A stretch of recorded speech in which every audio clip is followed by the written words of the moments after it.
Okay, good afternoon, everyone. I hope you're well.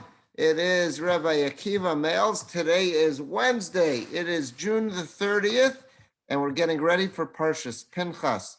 I thank you for joining me, and I'm looking forward to sharing some Divrei Torah with you on the Parsha. And I hope you'll find these as interesting as I did. So let's start off. Parshas Pinchas begins exactly where last week's Parsha Balak left off.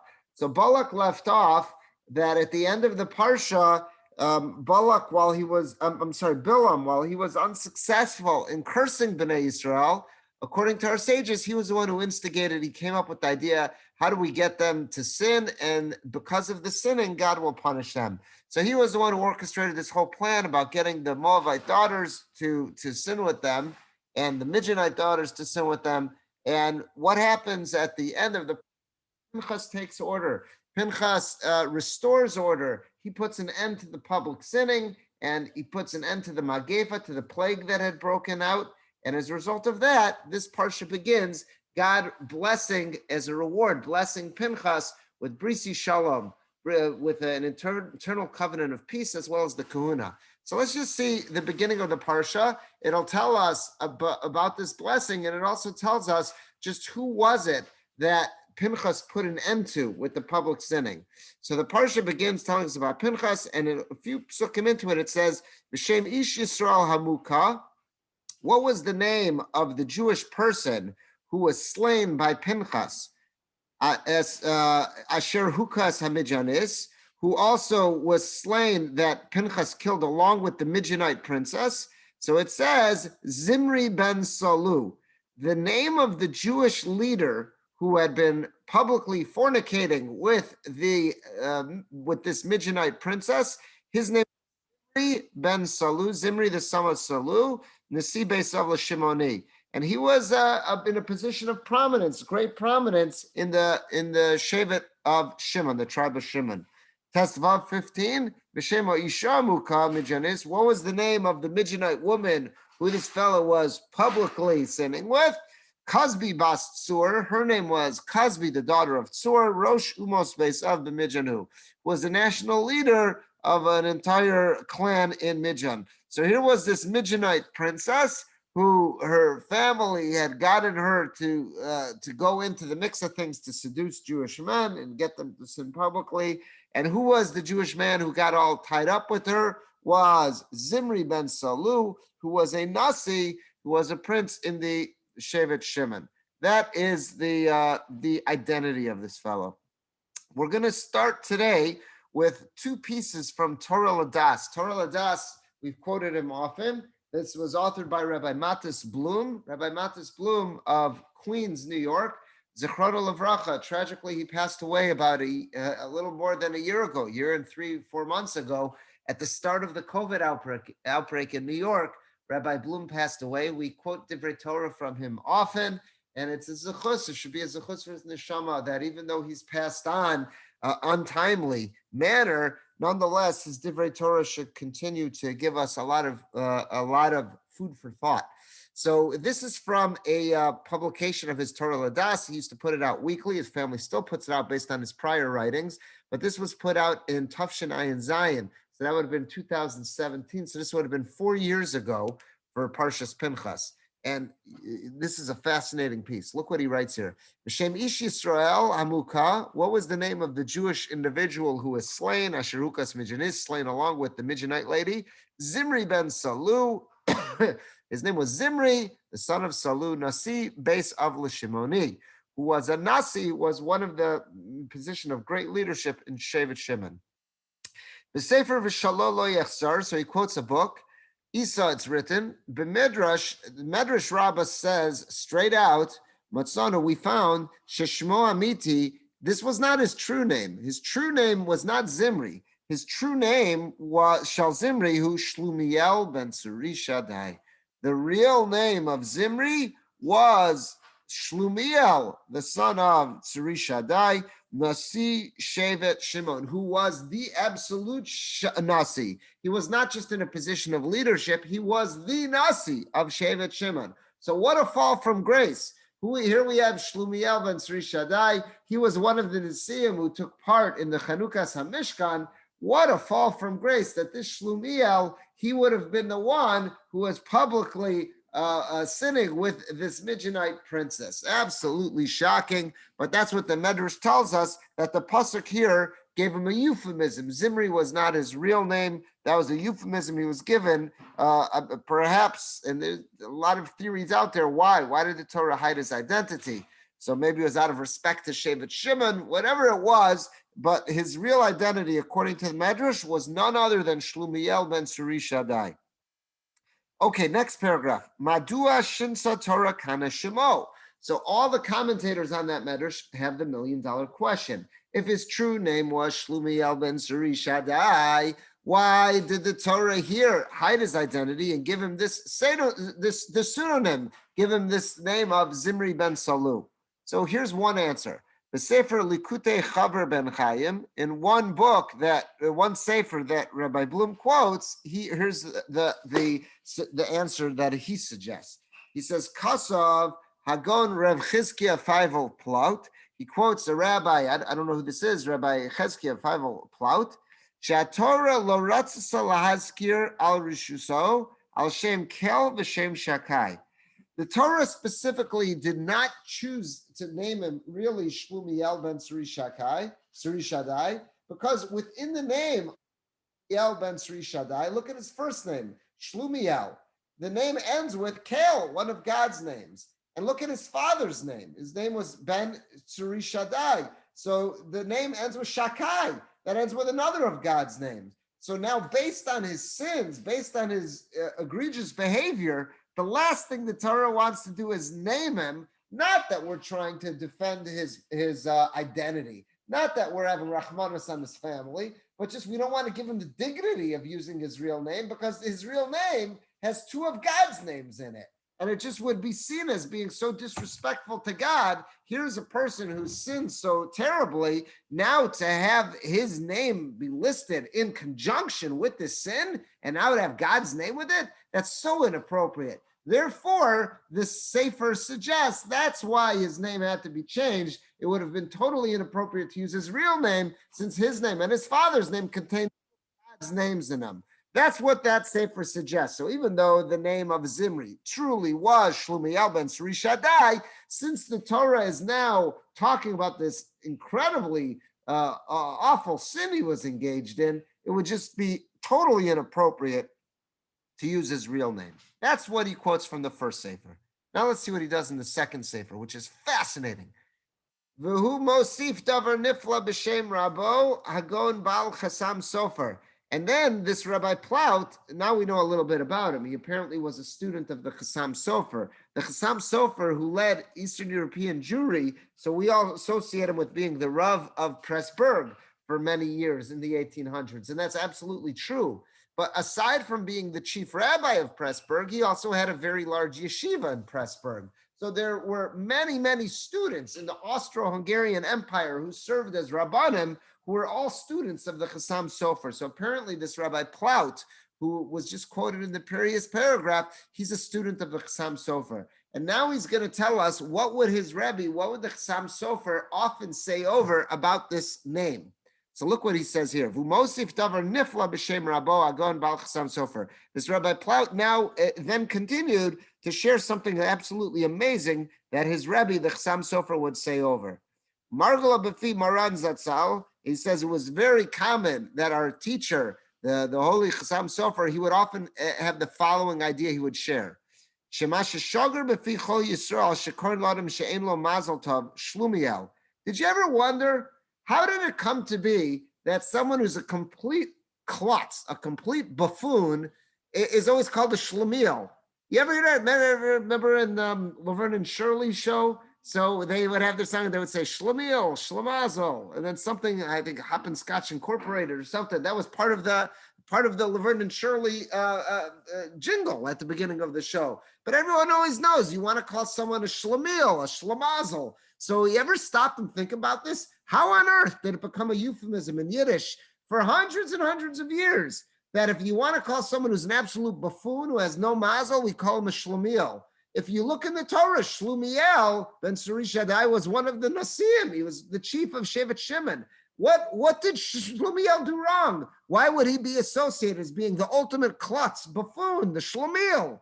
I once saw an article that wanted to define what's the difference between a Shlumiel and a Shlemazel. Like, it's amazing, what you can write about. But I once saw an article that wanted to really get to the root of it. What's the difference? What does someone need to do to qualify as a Shlumiel? What do you need to do to qualify as a Shlemazel? So apparently the Chassam Sofer said, so what is it? How did it happen that Shlumiel, who was one of the Nesiim, how did it come to be that his name, Shlumiel, becomes synonymous with being an absolute buffoon, a klutz, someone with no mazel? So he says here, who al pia medrash hanal. It's all based on this medrash. If you want to understand why is it that Shlumiel becomes the name of the buffoon, even though that was the name of the Nasi of Shevet Shimon, how do you understand this? It's based on this medrash that Shlumiel was the true name of Zimri. Look what he does with this.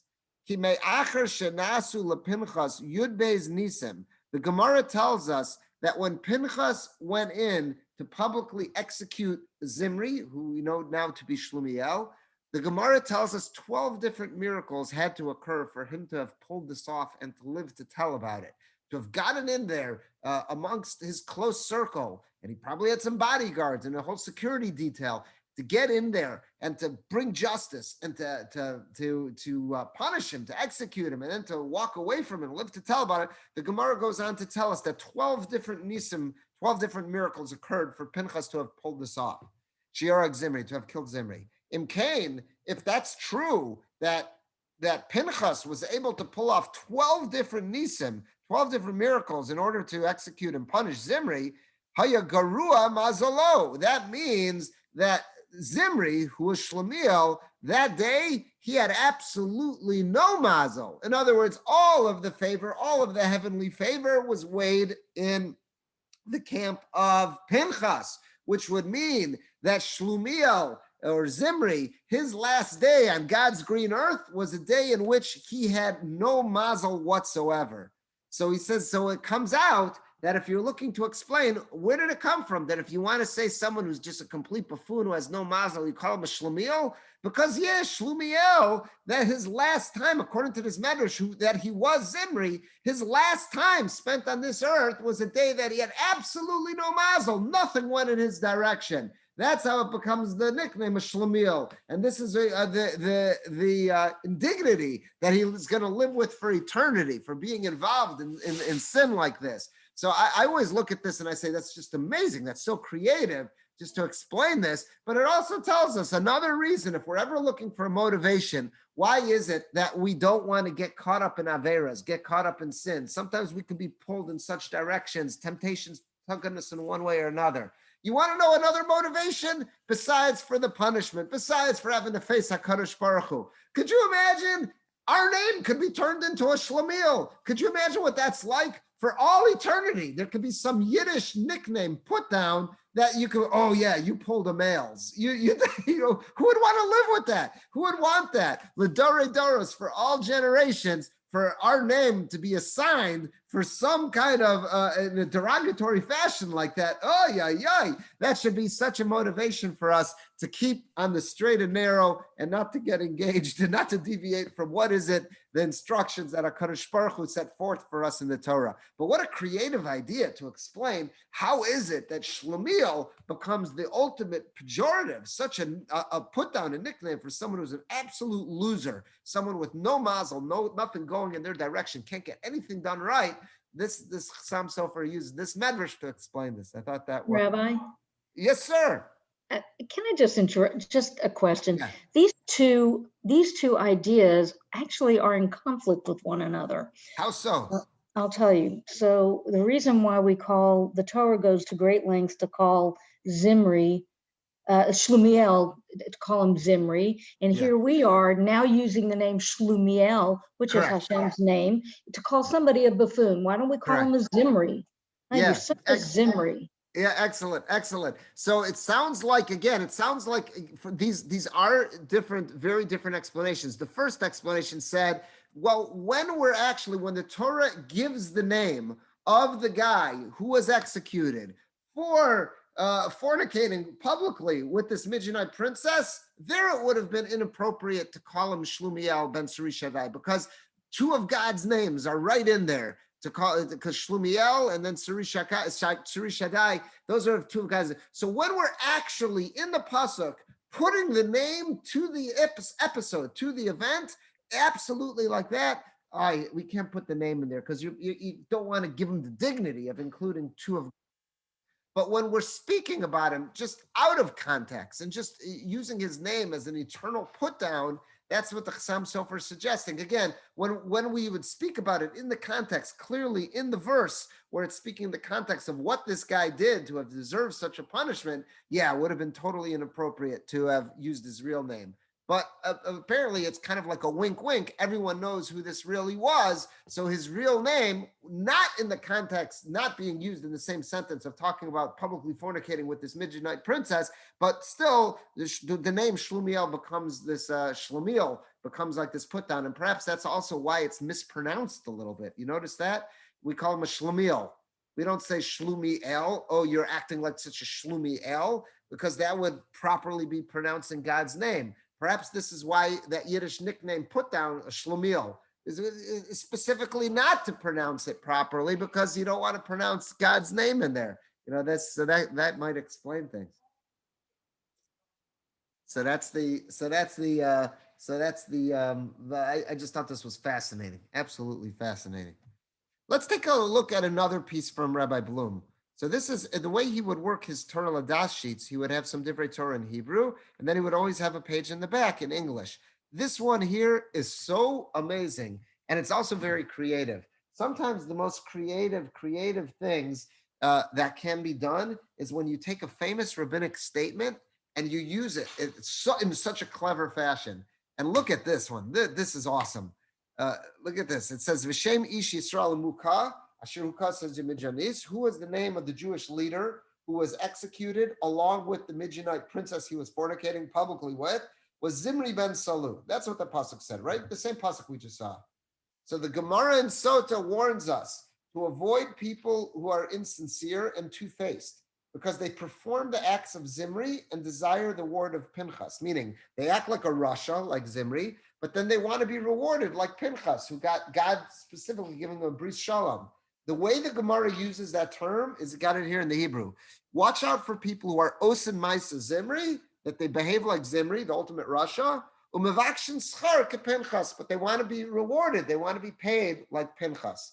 And this you see in rabbinic writing all the time, when they want to say someone is like a real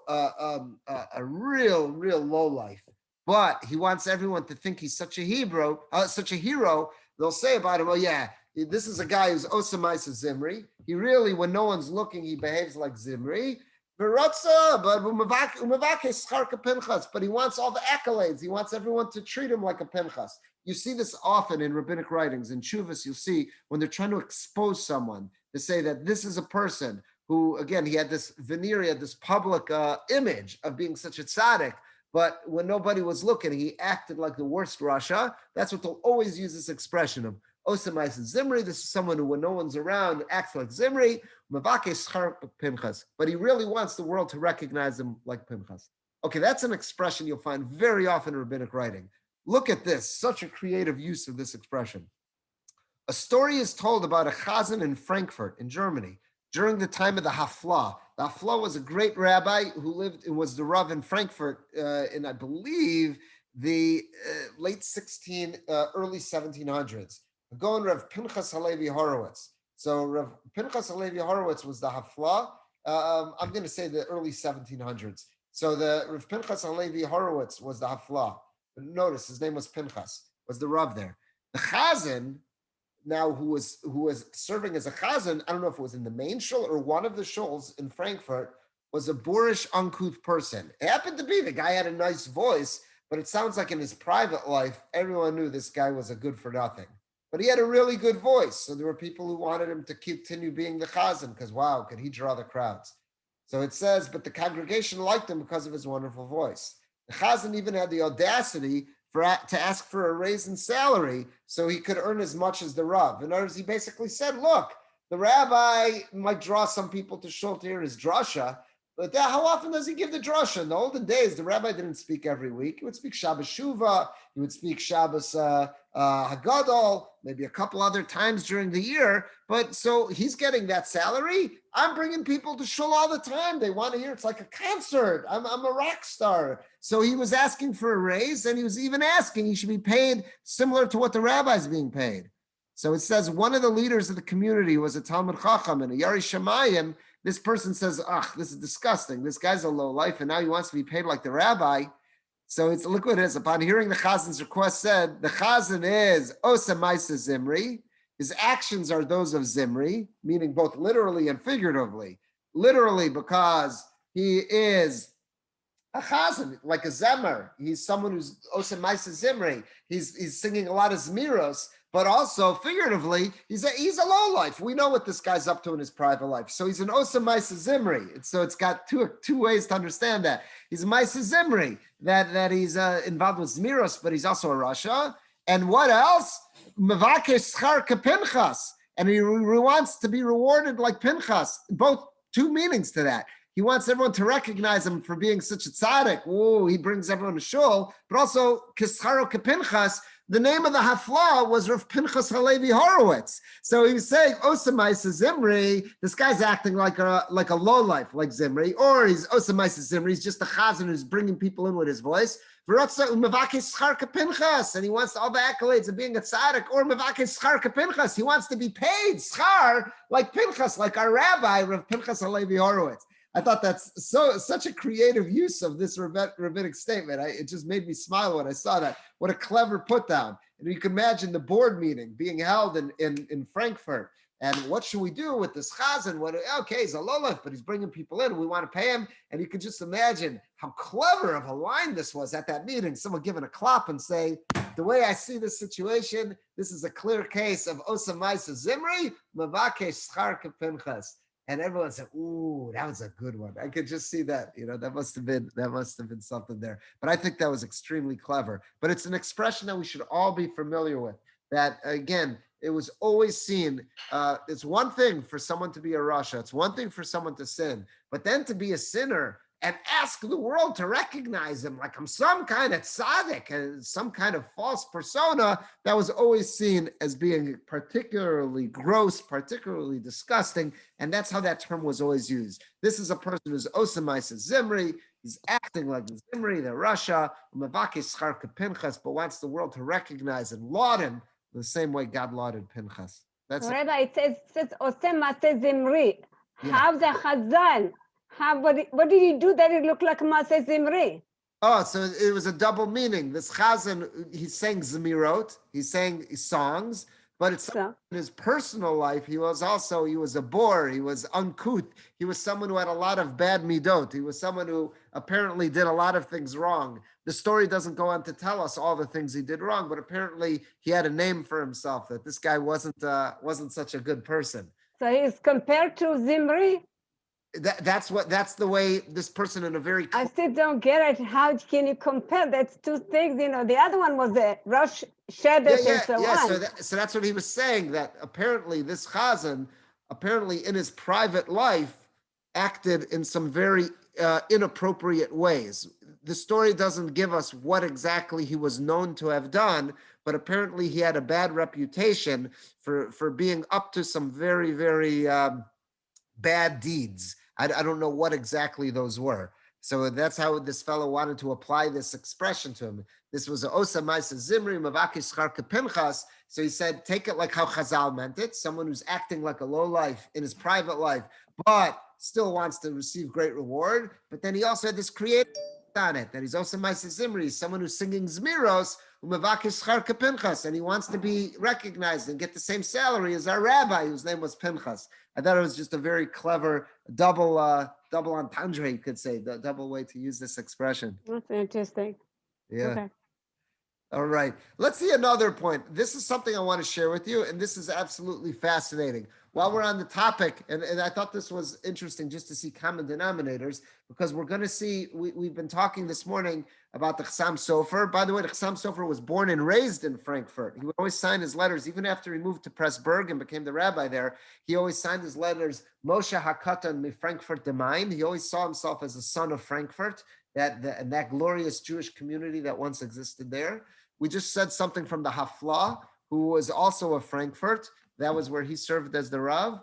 And we're soon going to see something from Rav Yair Chaim Bachrach. Rav Yair Chaim Bachrach was at an earlier stage, a century earlier, but also was a very significant leader of the German Jewish community. So let's see what that's based on. Let's first see the Psukim. We'll see a Rashi, and then I want to share with you an awesome piece from Rav Yair Chaim Bachrach.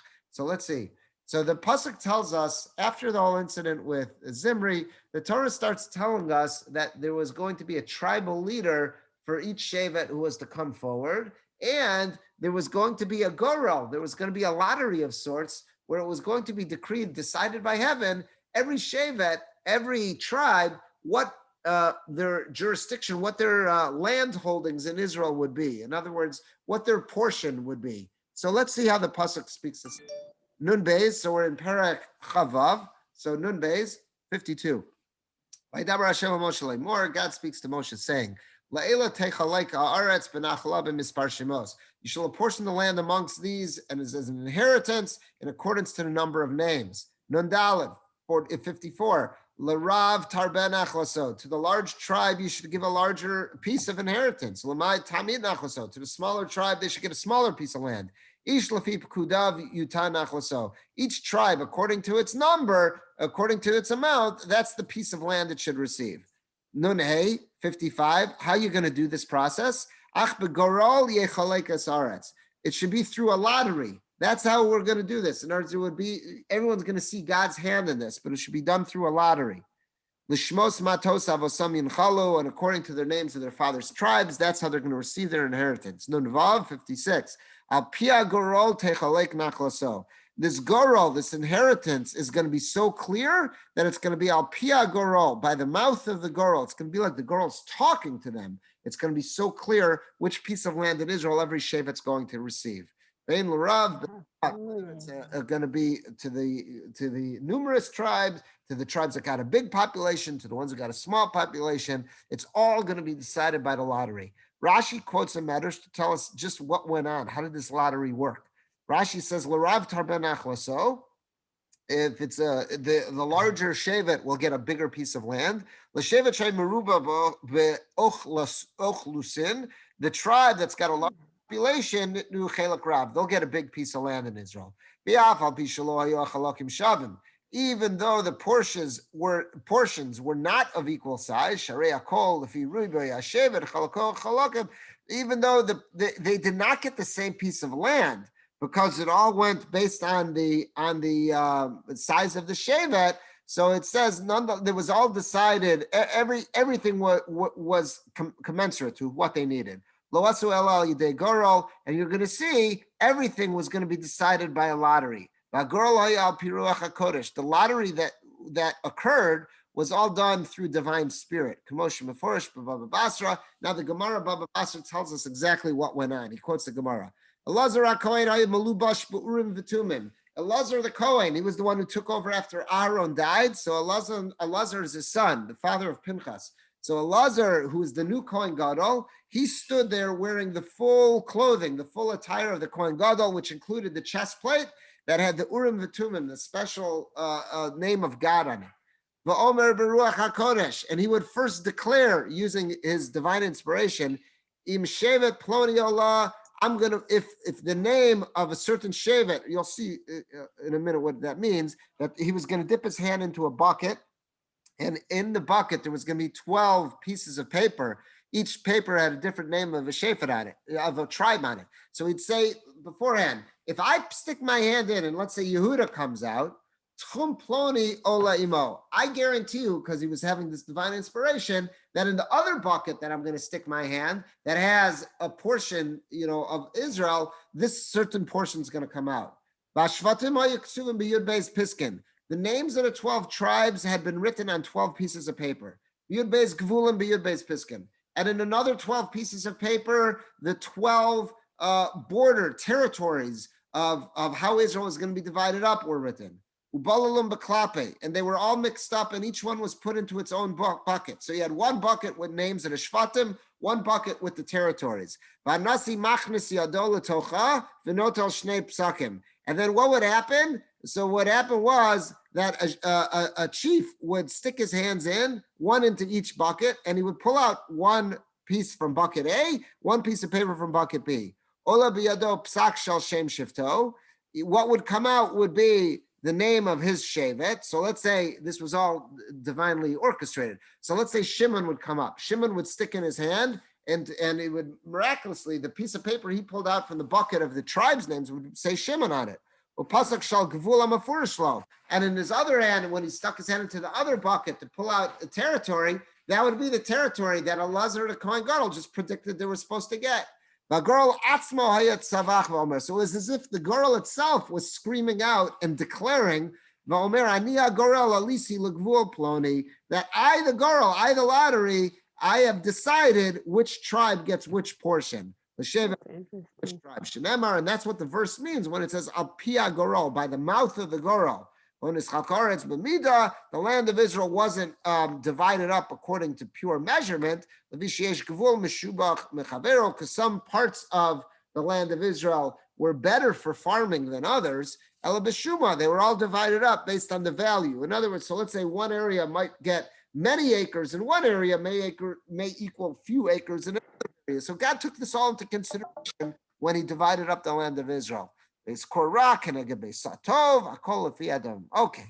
that's the way this girl works. So Rashi's quoting the Gemara. He just tells us based on the Sifri. He's telling this based on the Medrash that this is the way the girl worked. The girl worked that there were two buckets. One bucket had the names in it of the Shvatim. One bucket had the territory, and they would stick their hand in and pull out a name, and in the other hand, they would stick in the other bucket, pull out the territory, and it was absolutely clear what Hashem wanted, which piece of land of Israel was supposed to go to each shevet. That's the way the Gorel, that's the way the lottery worked in this week's Parsha.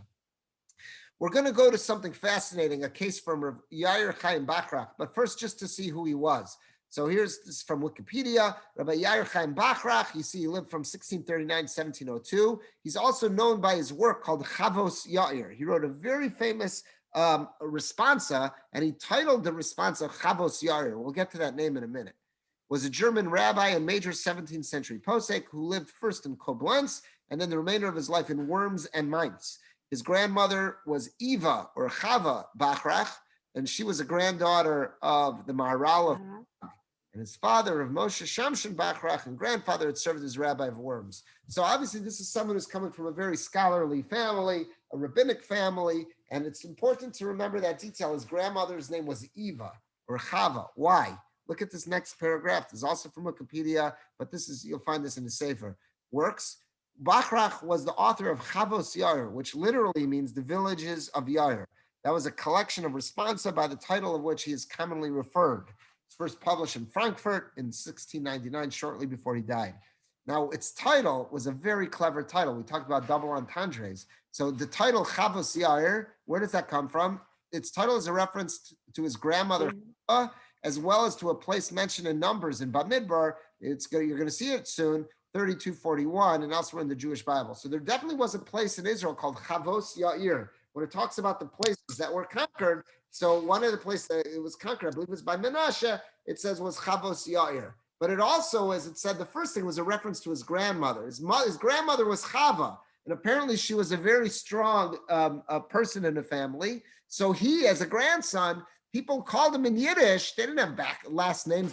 That's not how you were known. So he was known. He was Chavos Yair. He was his member, Rav Yair Chaim Bachrach. His name was Yair. So everyone referred to him as a little kid growing up. He was Chavos Yair. That was Chava, the famous Baba in town. Again, she must have been this real strong personality. Maybe she outlived her husband. So everyone associated this little Yair when he was growing up. Oh, that's Chavos Yair. That's Chavos Yair. So he named the Sefer as a memory to his grandmother. He named it Chavos Yair. So it's that double entendre there. That was very popular, by the way, in Eastern Europe. A lot of times people were known by, if there was a famous parent, very often a mother in their life, they were known by that. For example, Rav Moshe Isserlis, the Ramah. What's Isserlis?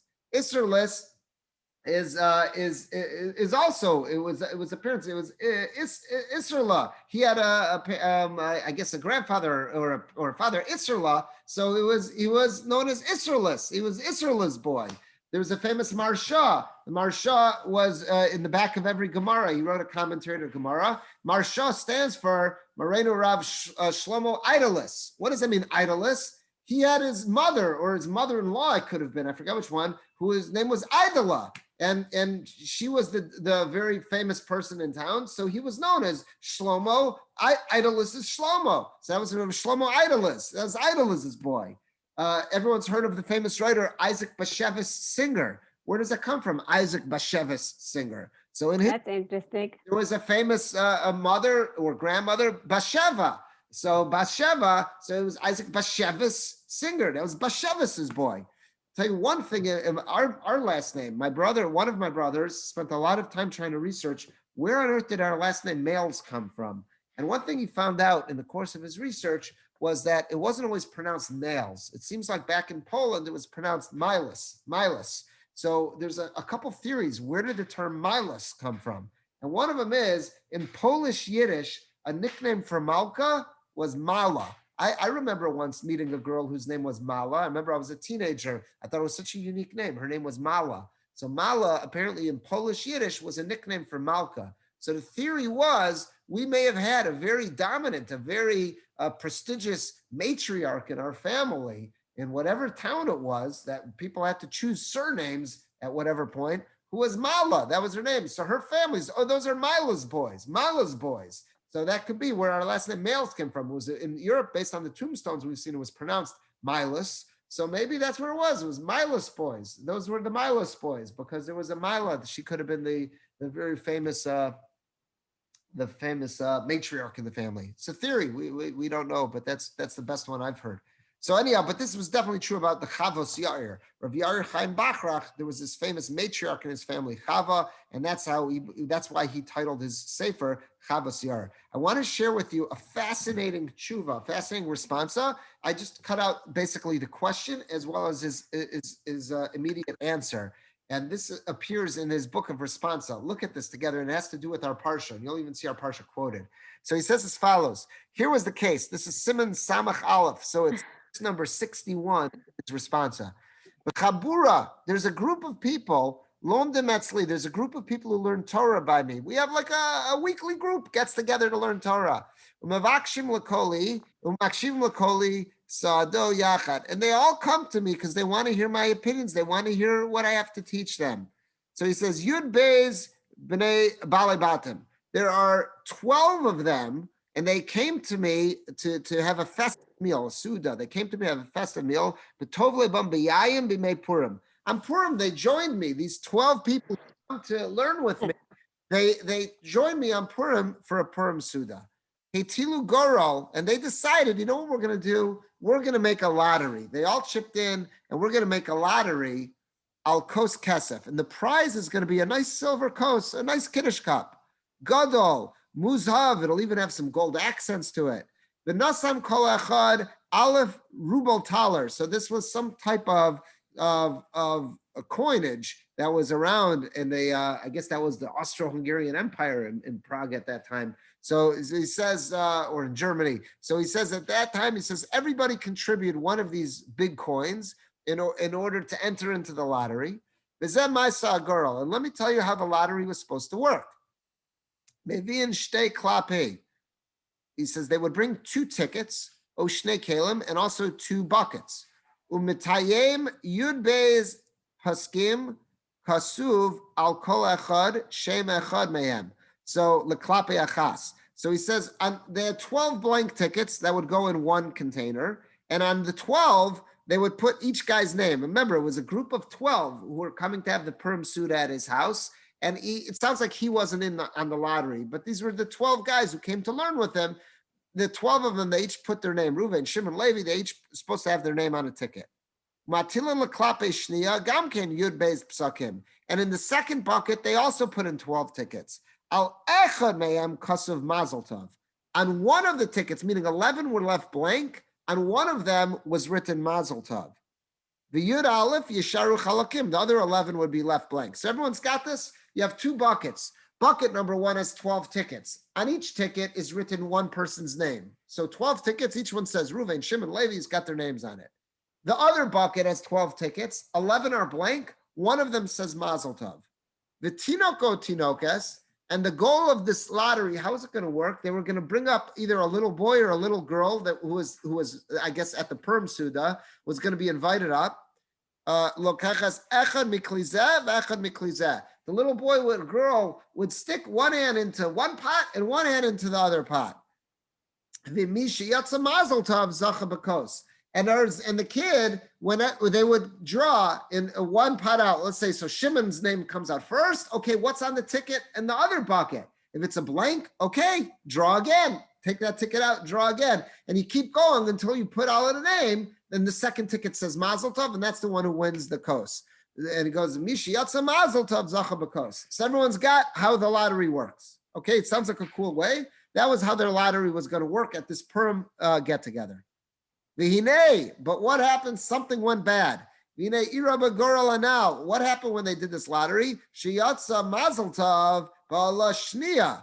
All of a sudden, the second time that the kid drew, in other words, the first one came up Shimon, and in the second pot was a blank. But then when he put his hand into the second time, pulls in a Levi, all of a sudden the second one comes up a mazel tov. Everyone was astonished. Everyone was shocked. How did the Mazel Tov ticket come out so fast? So one of them says, I got to see if everything was done right.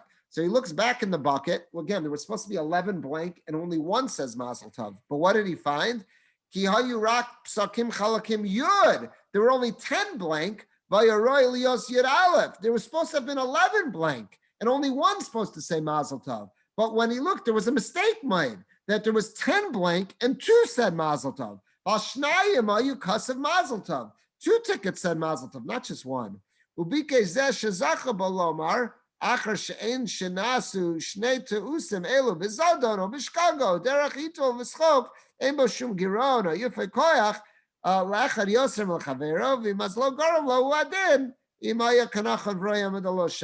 the guy who won says, what's the big deal? Obviously, God wanted me to win. So, right? Isn't that the way it always works? That the one who won said, okay, obviously, God was smiling favor. Okay, so there were 2 tickets that said Mazel Tov Shkoach, but obviously, my name was drawn with a Mazel Tov ticket. So obviously, God wanted me to win the kos. So that's what he's claiming. And everyone else is saying, no. It wasn't done right. Let's do it all over. Let's put all the tickets back in and do this right. Have 11 blank and just one say Mazel Tov. So this is the case that comes before him. The case coming before Rav Bachrach is the fellow who won says, I want to keep my winnings. And the other guys are saying, no, let's do it over again.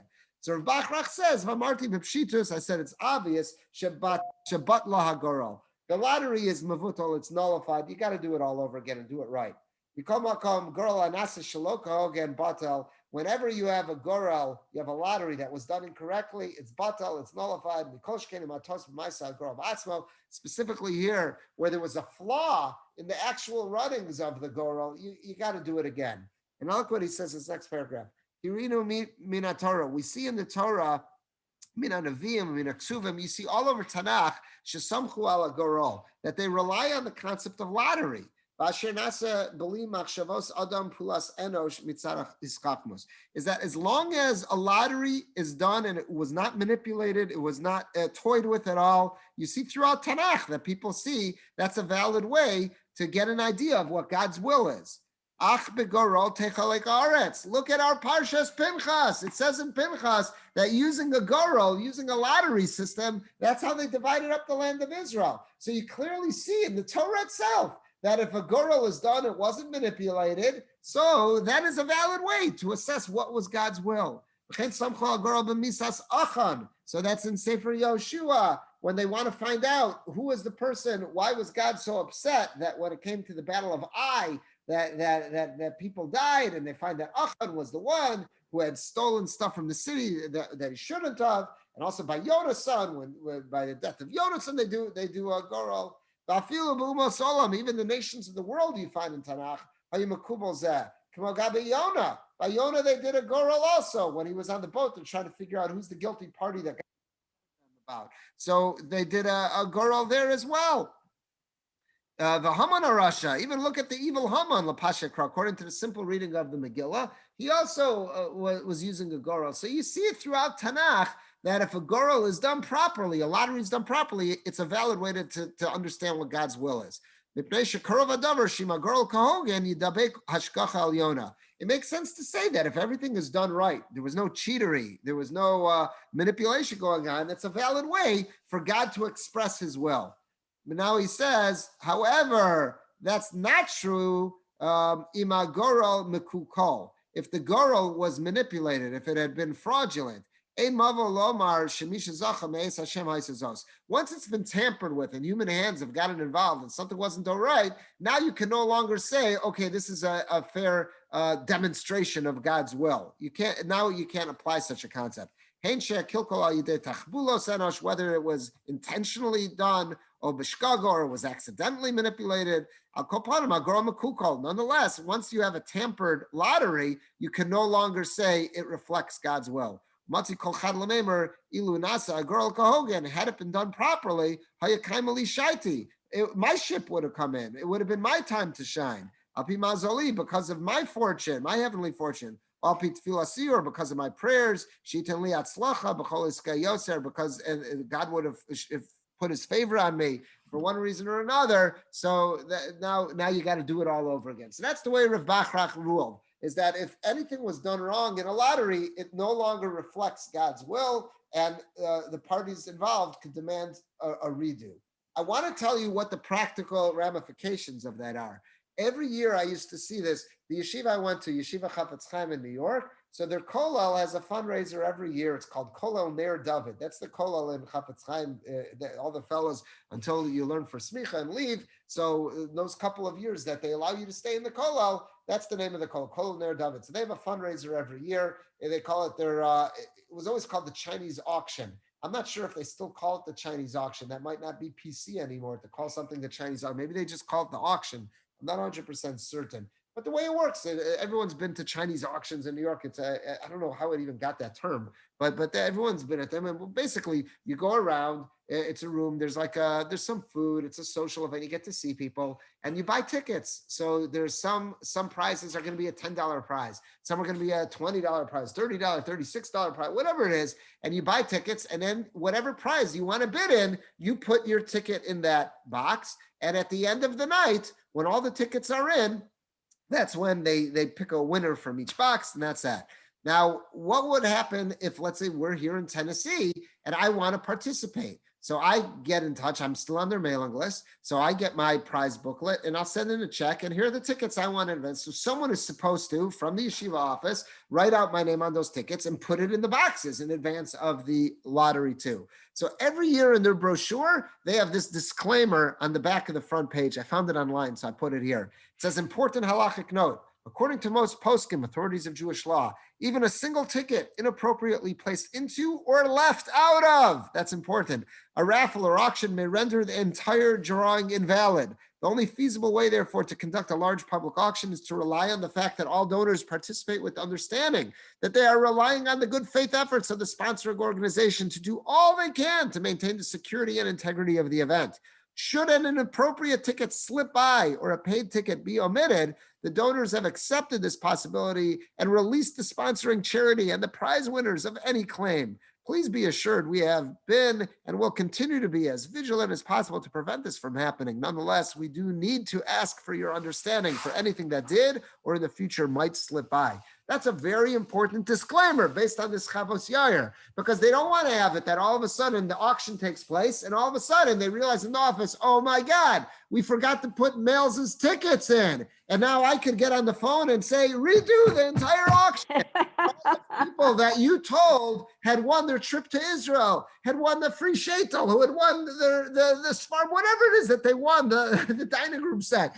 You got to tell them, nope, deal's off, we're redoing it. You're going to have people angry, upset, and storming down the doors. So what's the only way that they can prevent that from happening? They have to put in this disclaimer, and this is based on that Chavos Yair. They have to put in that disclaimer and say, yes, we're having a lottery, but we do recognize there is room for human error. So we're telling you, when you are buying a lottery ticket, you are essentially, we're going to try our best to do it right, but you have to be understanding that in the event something was done wrong, you're basically giving this money as tzedakah, and you cannot hold us accountable. That's what they're basically saying. They're putting in this caveat. They're putting in this disclaimer because of Rabbi Yair Chaim Bachrach, because of the Chavos Yair, and what we saw in the Parsha this week, because of the Gorel and this Purim episode that happened, that people wrote, that his students wrote to him about. Because of that, that's why this disclaimer finds its way into the Chinese auction booklet every single year. And I'm sure it's not just Kolel Neir David of Yeshiva Chafetz Chaim.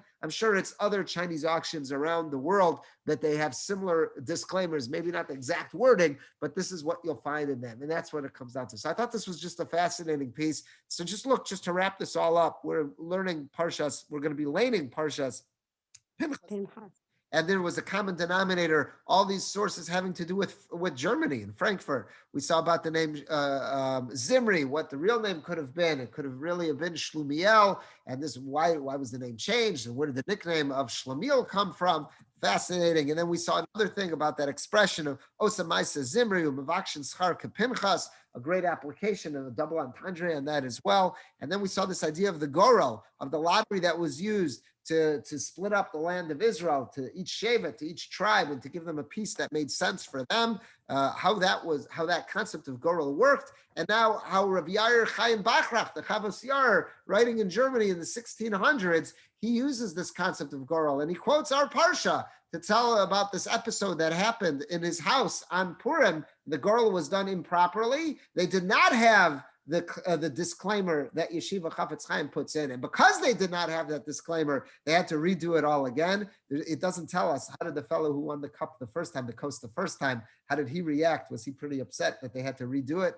Unless he won it the second time too. But what we see is because of that, that's why this caveat will be found in many auctions that are out there. And it's something just to be aware of next time you see it, to understand what the source is and the halachic ramifications and how it's tied to Parshas Pinchas. So with that, I'm going to stop recording.